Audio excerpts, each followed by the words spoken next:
দেশের গোপন তথ্য পাচার করা সহ বেশ কয়েকটি মামলায় কারাভোগ করছেন পাকিস্তানের সাবেক প্রধানমন্ত্রী ও পাকিস্তান তেহরিকে ইনসাফ পিটিআই এর প্রতিষ্ঠাতা ইমরান খান। জানিয়ে দেশটিতে চলছে চাপা উত্তেজনা।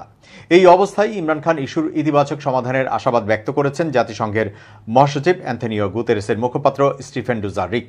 দৈনিক প্রেস ব্রিফিংয়ের সময় মঙ্গলবার ইমরান খান ইস্যু নিয়ে প্রশ্ন তোলা হলে তিনি বলেন, আমরা বর্তমান রাজনৈতিক পরিস্থিতি দেখতে চাই। জনাব ইমরান খানের বর্তমান পরিস্থিতি আরও ইতিবাচক উপায়ে সমাধান হোক সেটা চাই। গত বছরের আগস্ট থেকে কারাগারে রয়েছেন ইমরান খান।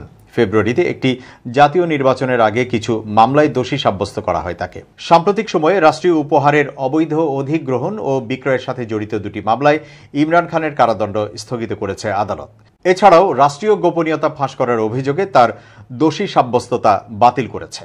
এ ব্যাপারে অবশ্য পিটিআইয়ের অন্যান্য রাজনীতিবিদরা বরাবরই বলে আসছে, তাদের দলকে ব্যর্থ করার জন্য রাজনৈতিকভাবে উদ্দেশ্য প্রণোদিত হয়ে ইমরান খানকে জেল হাজতে রাখা হয়েছে।